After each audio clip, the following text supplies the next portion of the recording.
लेकर चलते हैं राजस्थान, जहां चित्तौड़गढ़ में मुख्यमंत्री योगी आदित्यनाथ संबोधित कर रहे हैं। आपका महाराणा सांगा का, महाराणा कुंभा का और इस चित्तौड़ की महारानी पद्मिनी का, पन्नाधाय का और भाइयों बहनों मीराबाई का नाम स्वर्णाक्षरों में लिखा जाएगा। मैं इस अवसर पर इस धरा को कोटि कोटि नमन करते हुए आप सबका हृदय से अभिनंदन करता हूं। भाइयों बहनों, हमें वास्तव में पीड़ा होती है पिछले 5 वर्ष के अंदर राजस्थान को देख करके, और इसलिए पीड़ा होती है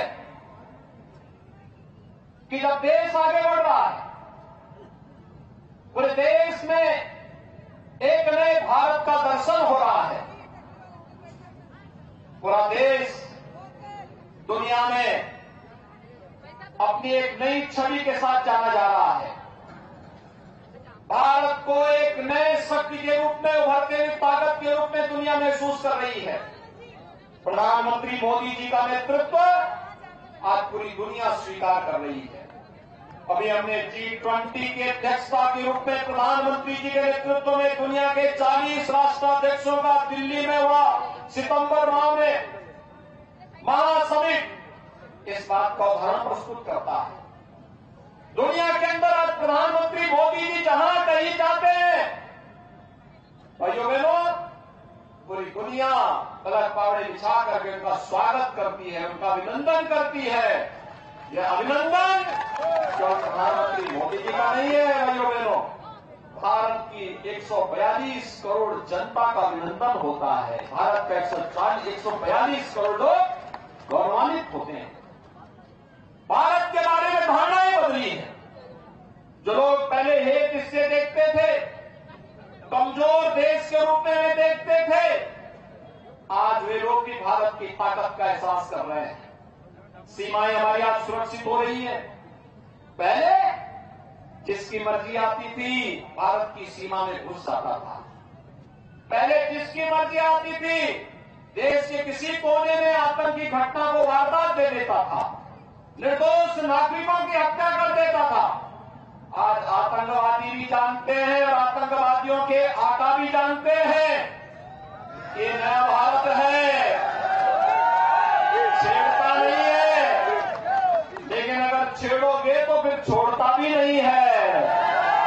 और भाइयों बहनों, इस नए भारत में आज समस्या के लिए नहीं, समाधान की चर्चा होती है। समाधान, हम समस्याओं के लिए रोना नहीं रोते हैं, समस्याओं के लिए रोना नहीं रोते हैं।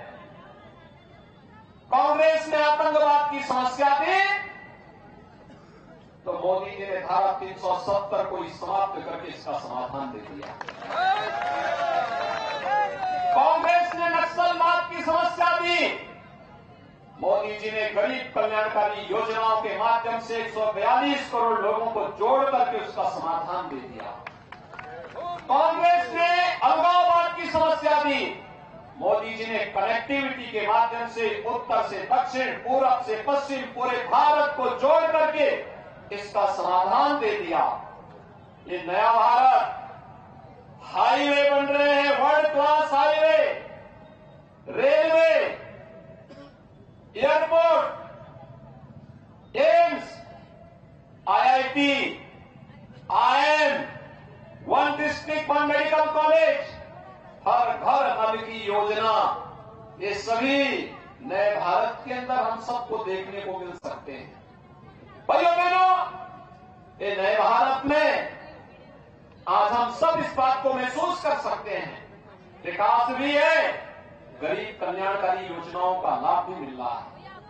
याद करिए, 55 से 60 वर्षों तक देश में कांग्रेस ने शासन किया, लेकिन गरीबों के घर में शौचालय नहीं बन पाए। 55 से 60 वर्षों तक शासन किया, गरीबों के आवास नहीं बन पाए। प्रधानमंत्री मोदी जी ने 12 करोड़ गरीबों के घर में एक शौचालय दे दिया, 4 करोड़ गरीबों को एक आवास उपलब्ध करवा दिया, 9 करोड़ 60 लाख गरीबों के घर में उज्ज्वला योजना का रसोई गैस का सिलेंडर भी पहुंचा दिया, फ्री में पहुंचा दिया। 4 करोड़ गरीबों को उज्ज्वला योजना के सौभाग्य योजना में निःशुल्क बिजली के कनेक्शन भी उपलब्ध करवा दिए। और भाइयों बहनों, यही नहीं, देश के अंदर 50 करोड़ गरीबों को प्रतिवर्ष 5 लाख रुपए की स्वास्थ्य बीमा का कवर भी दे दिया और 12 करोड़ किसानों को 6,000 रुपए सालाना प्रधानमंत्री किसान सम्मान निधि का लाभ भी दे दिया। भाइयों बहनों, सरकार योजनाएं बनाती है, उसको प्रभावी ढंग से कैसे क्रियान्वित किया जाए, इसका उदाहरण प्रधानमंत्री मोदी जी ने देश को दिया। डिजिटल इंडिया के माध्यम से भ्रष्टाचार पर प्रभावी अंकुश लगाने का कार्य भी किया। भारत को एक नए भारत का दर्शन कराने का काम भी किया। भाइयों बहनों, आज हम सब देख सकते हैं, सामान्य दिनों में तो हर व्यक्ति कर सकता है अगर इच्छा शक्ति हो तो, लेकिन जब संकट हो, इस सदी का सबसे बड़ा संकट कोरोना महामारी था। आज मैं समाचार पत्र पढ़ रहा था, कल भी मैं देख रहा था, अमेरिका में, चाइना में एक बार फिर से कोरोना महामारी फैल रही, तेजी के साथ फैल रही है। हमारे यहां कोरोना पर हजारों की संख्या में एकत्र है। कोरोना में पूरी तरह अंकुश है, कंट्रोल है, क्योंकि मोदी जी ने 2 प्रभावी वैक्सीन दे दी है। आप मुझे बताइए, क्या कांग्रेस होती तो क्या वैक्सीन आ जाती? नहीं आती, नहीं आती, वैक्सीन नहीं आती। और अगर आ ही गई होती, वैज्ञानिक लेके आ ही गए होते, तो कांग्रेस के नेता उसको भी ब्लैक कर देते। गरीबों को तो नहीं मिलती, नहीं मिलता थी। याद करिए, फ्री में टेस्ट, फ्री में उपचार, फ्री में वैक्सीन, 220 करोड़ वैक्सीन की डोजेज फ्री में दी गई और 3.5 वर्षों से गरीबों को फ्री में राशन की सुविधा मिल रही है और अगले 5 वर्ष तक मिलती रहेगी। यह भी काम प्रधानमंत्री मोदी जी ने पहले कर दिया। भाइयों बहनों, पहली बार इस सुविधा का लाभ देश के अंदर इस रूप में प्राप्त हो रहा है। लेकिन राजस्थान में, भाइयों बहनों, इन 5 वर्षों में हमें पीड़ा होती है। कैसे कन्हैयालाल साहू की गला रेत करके हत्या की गई थी, कैसे किया था, और सरकार मौन, सरकार के कानों में जू नहीं रेंग रहा था। यहां पे मैं पिछले 4-5 दिनों से प्रचार में हूं राजस्थान में। जहां जाता हूं, कहीं खनन माफिया है, कहीं वन माफिया है, कहीं पशु माफिया है, कहीं पेशेवर अपराध में संलिप्त माफिया है। और जब भाइयों बहनों इन माफिया की चर्चा होती है तो मुझे पुराने उत्तर प्रदेश की याद भी आती है। याद करिए, उत्तर प्रदेश में बड़े बड़े माफिया थे, अजगर जैसे माफिया थे, और इनके लिए मैंने एक नया अनुसंधान किया था यूपी में, और वह अनुसंधान है हमारा बुलडोजर का।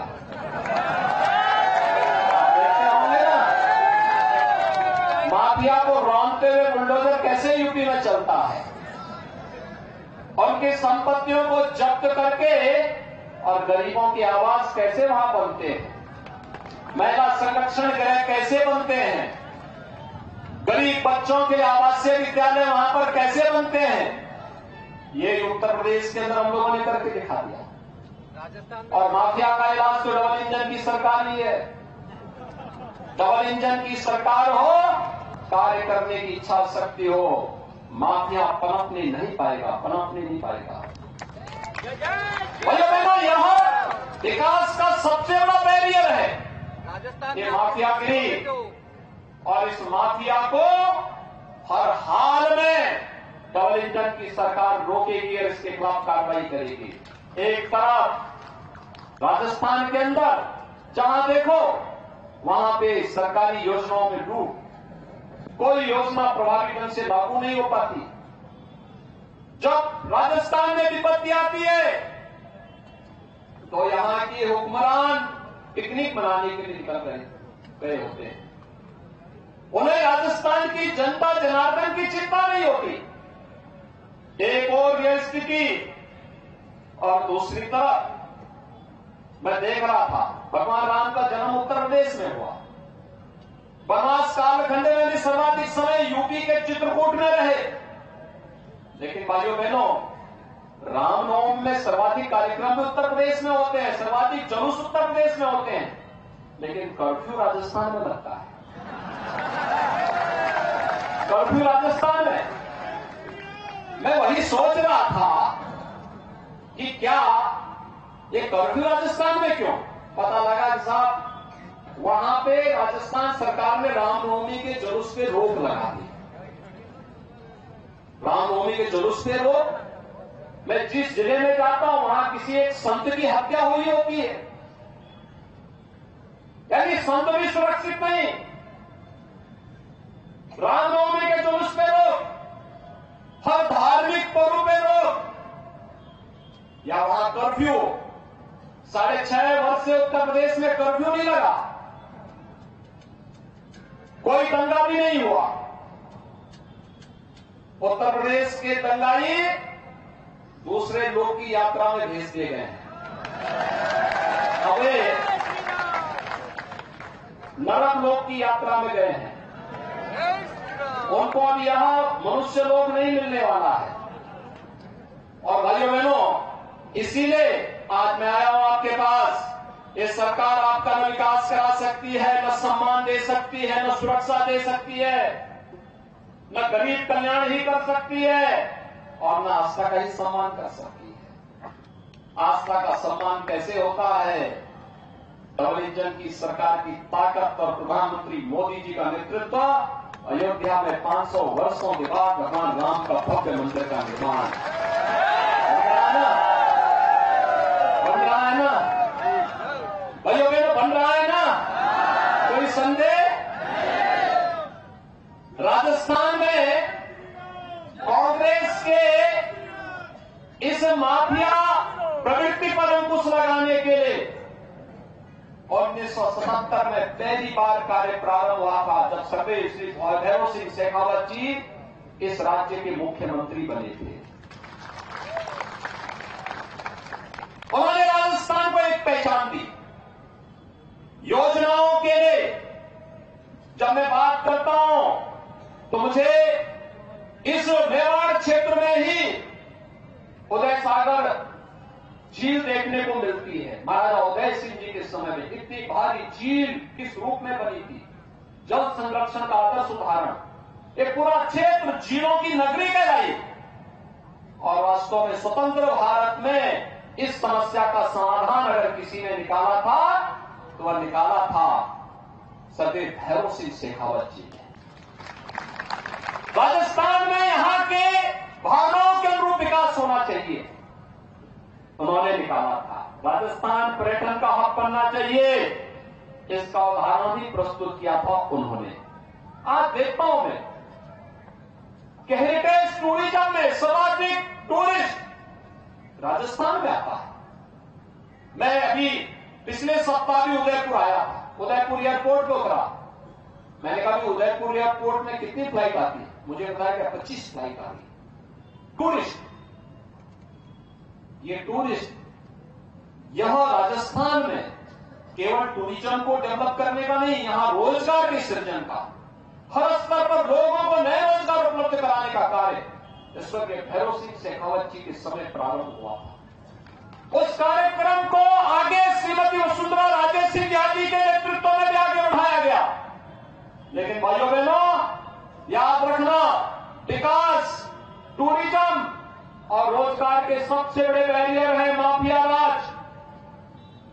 कांग्रेस इसका सबसे बड़ा बैरियर है, और कांग्रेस आपकी आस्था पर भी खिलवाड़ कर रहा है, आपकी भावनाओं के साथ भी खिलवाड़ कर रहा है। कांग्रेस के द्वारा विकास में रोड़े अटकाने का कार्य भी हो रहा है। इस अवसर पर जब राजस्थान विधानसभा का ये चुनाव चल रहा है तो भाइयों बहनों, चुनाव में केवल विधायक का ही चुनाव नहीं होता है। हर व्यक्ति की इच्छा होती है कि मुझे टिकट मिले, और होना भी चाहिए। हर कार्यकर्ता को हर जनप्रतिनिधि को चुनाव लड़ने का अधिकार है, लेकिन पार्टी ने एक बात तय किया। मैं मानता हूं श्री चंद्रभान सिंह आज्ञा भारतीय जनता पार्टी के कार्यकर्ता है और उन्होंने कार्य किया, लेकिन पार्टी के निर्णय के साथ अगर वे जुड़ते उनका भी सम्मान होगा। और मुझे लगता है कि जिस माफिया राज के खिलाफ हमें मिलकर के लड़ना है, उस माफिया को भी ये डबल इंजन की सरकार बनने के बाद राजस्थान से खात्मा भी होगा, रास्ता का सम्मान भी होगा। और यही भावनाओं के साथ आज मैं आपसे अपील करने के लिए आया हूं कि भारतीय जनता पार्टी ने श्री नरपत सिंह राजवी जी को आपके बीच में प्रत्याशी बनाकर उतारा है। भाइयों बहनों, वो एक वरिष्ठ नेता है, उन्होंने 10 वर्षों तक यहां पे सेवा की, विकास की योजनाओं को आगे बढ़ाने का काम किया और आज भी उनके मन में एक तलब है कि मैं इस अभियान का साथी बनकर के आगे बढ़ सकता हूं। भाइयों बहनों, मैं आप सबसे अपील करने के लिए आया हूं कि श्री नरपत सिंह राजवी जी और को एक अवसर दीजिए। डबल इंजन सवाल विधायक का नहीं, सवाल डबल इंजन की सरकार बनाने का है। प्रश्न डबल इंजन सरकार बनाने का है और डबल इंजन की सरकार जब आती है तभी राम मंदिर का सौभाग्य भी आता है। राम राज्य की आधारशिला तो मोदी जी ने रख लिया है, अब राम राज्य का आनंद भी लेना है हमारे देशवासियों को। याद रखना, जब हम राम मंदिर का आंदोलन चलाते थे तब लोग कहते थे एक ही बात, क्या तब लोग एक ही बात कहते थे, क्या राम मंदिर बन जाएगा? हम कहते थे क्यों नहीं बनेगा। लोग कहते थे आप देखते हैं क्या है वहां खड़ा। हमने कहा था रहने दो भाई, कोई आराम से रहने दो, कोई बात नहीं भाई। लोकतंत्र में हर व्यक्ति को अपनी बात बोलने का पूरा अधिकार मिलना चाहिए, अनावश्यक। और इसलिए भाइयों बहनों, उस समय हम लोग एक बात कहते थे, हम लोग एक ही बात कहते थे, रामलला हम आएंगे, मंदिर वहीं बनाएंगे, बोलते थे ना, एक ही बात बोलते थे। कांग्रेस के लोग हंसते थे, जो राम मंदिर के विरोधी थे हंसते थे, संतों पे हंसते थे, पूज्य संतों के नेतृत्व में आंदोलन हो रहा था, हंसते थे, अरे साधु संत क्या कर पाएंगे। हमने कहा कुछ इस नारे को टेढ़ा करना पड़ेगा, क्योंकि जब सीधी उंगली से घी नहीं निकलेगा तो टेढ़ी उंगली से निकलेगा। हमने कहा था भाइयों बहनों कि रामलला हम आएंगे, पहले गुलामी का ढांचा हटाएंगे। और भाइयों बहनों, गुलामी का ढांचा हटाना और फिर कहा मंदिर यहीं बनाएंगे।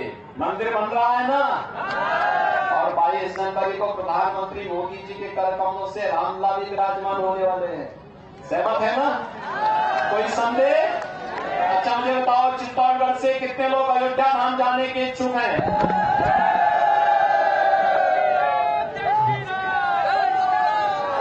पूरा चित्तौड़गढ़, आपका तो अधिकार है। अयोध्या पे तो आपका अधिकार है। भाइयों बहनों, अब मैं आपसे एक ही बात की अपील करूंगा। हमने अपने विधायक, जेवर के विधायक को यहां भेजा हुआ है, यहां देखने के लिए कि आपके साथ संवाद बनाएंगे।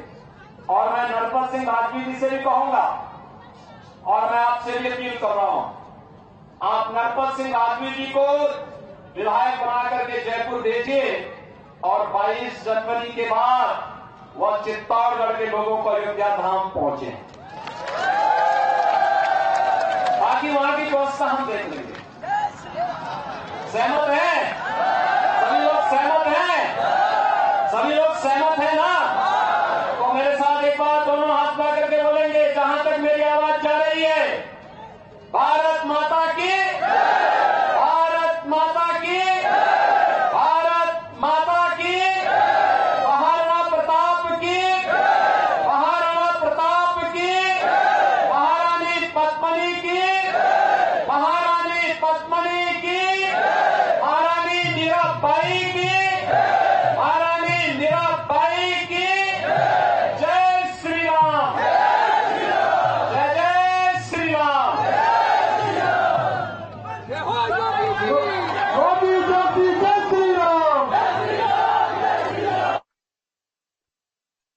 थे जो कि चुनावी रण में हुंकार भरते हुए नजर आ रहे हैं और चित्तौड़गढ़ से वो जनसभा को संबोधित कर रहे थे।